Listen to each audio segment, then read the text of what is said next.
Setiap menit 5000 jam video diunggah ke YouTube. Di saat kalian selesai menonton video ini, akan ada 7500 jam konten baru yang bersaing untuk mendapatkan perhatian audiens kalian. Ini bukan lagi sekedar kompetisi, ini adalah perang audiens.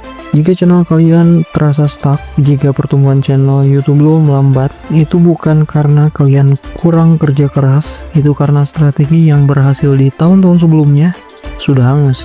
Algoritma kini telah berevolusi, perilaku penonton telah berubah, dan aturan mainnya benar-benar baru untuk 2025 dan 2026. Dalam beberapa menit ke depan, gue akan membagikan cara yang sama sekali berbeda.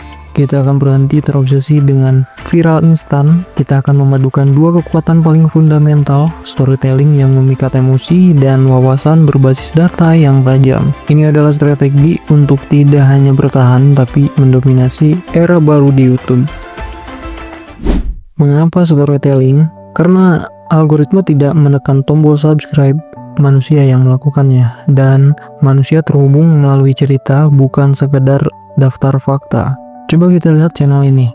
Mereka membahas fisika kuantum dan black hole, topik yang seharusnya membosankan, tapi dengan 24 juta subscriber, mereka adalah salah satu channel edukasi terbesar di dunia. Mereka tidak hanya menyajikan data, mereka membangun dunia. Pertama, personifikasi. Mereka tidak menjelaskan bakteri, mereka menceritakan perang epik di dalam tubuh kita. Setiap elemen diberi karakter dan tujuan, mengubah sains yang dingin menjadi drama yang menarik. Kedua, narasi visual yang jelas. Animasi mereka bukan sekedar hiasan, itu adalah alat pencerita utama yang menyederhanakan konsep-konsep rumit. Dan yang ketiga, struktur narasi klasik. Setiap video memiliki opening, masalah atau pertanyaan, di tengah video, eksplorasi dan konflik, dan di akhir video penutupan yang sempurna layaknya sebuah film pendek. Pelajaran yang bisa kita ambil adalah kalian tidak perlu menjadi tim animator, tapi kalian perlu menemukan cara untuk membingkai informasi kalian sebagai sebuah cerita. Ubah cara kerja menjadi sebuah perjalanan. Ubah fitur produk menjadi kisah transformasi seorang pelanggan. Sekarang mari kita lihat dari sudut bisnis.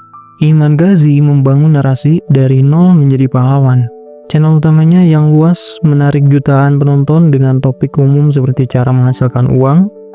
Strateginya cerdas karena ia melakukan segmentasi audiens melalui narasi. Channel utamanya untuk discovery, channel bisnisnya yang lebih kecil untuk conversion dengan konten yang lebih spesifik dan bernilai tinggi. Dan channel vlognya untuk retention dengan menunjukkan gaya hidup yang menjadi hasil dari strateginya. Video tersebut secara halus membangun masalah, menyajikan keahliannya sebagai solusi, dan diakhiri dengan ajakan membeli ke produknya. Ini adalah storytelling dengan tujuan komersial yang jelas.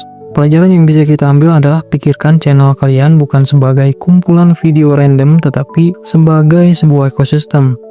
Setiap video memainkan peran dalam perjalanan audiens kita. Gunakan cerita untuk memandu mereka dari penonton biasa menjadi subscriber setia. Keberhasilan kedua channel ini meskipun sangat berbeda, berakar pada pemahaman intensi naratif. Channel ini memiliki intensi untuk mencerahkan, sementara Iman Ghazi memiliki intensi untuk mengonversi. Storytelling yang hebat harus bekerja dengan algoritma, dan di tahun 2025, algoritma hanya peduli pada satu hal, yaitu kepuasan penonton. Algoritma kini telah melampaui metrik sederhana seperti CTR dan watch time.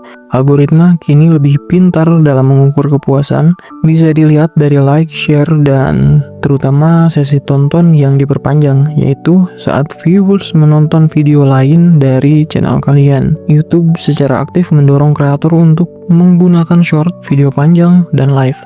Algoritma menghargai channel yang bisa membuat penonton berpindah dari short yang menarik ke video panjang yang mendalam. Anggap saja short sebagai hidangan pembuka dan video panjang sebagai hidangan utama.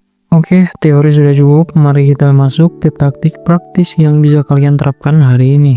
Mungkin sebagian orang bilang ikuti passion lo, tapi menurut gue validasi passion lo. Gunakan proses 3 langkah, yaitu yang pertama brainstorming minat dan keahlian kalian. Yang kedua, lakukan riset pasar menggunakan alat seperti TubeBuddy Explorer untuk melihat apa yang dicari orang. Terakhir, lakukan niche dump.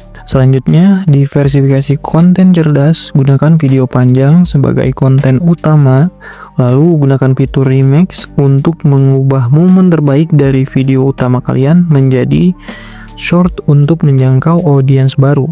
Terakhir, gunakan live stream untuk membangun komunitas secara real time dengan sesi Q&A atau pembahasan mendalam. Terakhir, dominasi SEO YouTube. Setengah pertempuran adalah membuat video yang bagus, setengah lainnya adalah memastikan video itu ditemukan.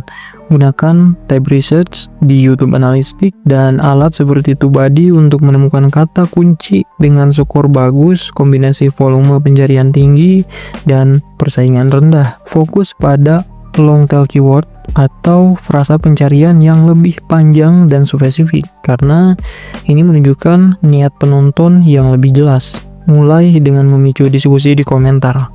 Kolom komentar adalah forum diskusi gratis kalian. Akhiri setiap video dengan pertanyaan terbuka yang memancing opini, bukan jawaban ya atau tidak. Sematkan komentar kalian sendiri untuk memulai percakapan, dan balas serta berikan hati pada komentar audiens untuk menunjukkan bahwa kalian mendengarkan. Selanjutnya, gunakan tab komunitas sebagai pusat interaksi. Anggap saja ini sebagai newsletter internal channel kalian. Gunakan untuk polling topik video selanjutnya. Ini adalah riset pasar gratis, atau umumkan jadwal live stream kalian. Ini menjaga audiens tetap terhubung. Terakhir, gunakan kartu dan layar akhir secara strategis. Jangan biarkan penonton pergi begitu saja saat video berakhir. Tuntun mereka ke langkah berikutnya. Di layar akhir, selalu tampilkan elemen subscribe dan video terbaik untuk penonton. Munculkan ini di 20 detik terakhir video kalian. Gunakan kartu secara hemat untuk merujuk ke video relevan lain tepat saat kalian menyebutkan di dalam video, agar tidak mengganggu alur tontonan. Jadi YouTube 2025 ini bukan lagi soal siapa yang paling sering upload, tapi siapa yang sering pintar memainkan strategi. Kalau kalian bisa menggabungkan storytelling yang emosional dengan data yang tajam, plus memahami cara kerja algoritma terbaru, channel kalian bukan cuma bisa tumbuh, tapi bisa mendominasi. Sekarang pilihannya ada di tangan kalian, mau terus jalan dengan strategi lama yang sudah hangus, atau mulai terapkan dengan strategi baru ini. Tulis di kolom komentar strategi apa yang paling ingin kalian coba dulu, dan kalau kalian merasa video ini membuka wawasan baru, ingat, di era ini bukan jumlah video yang menentukan, tapi cerita yang kalian bawa. Jangan lupa like, komen, dan subscribe, dan aktifin loncengnya, karena masih banyak strategi YouTube yang lebih dalam yang akan gue bongkar di video berikutnya.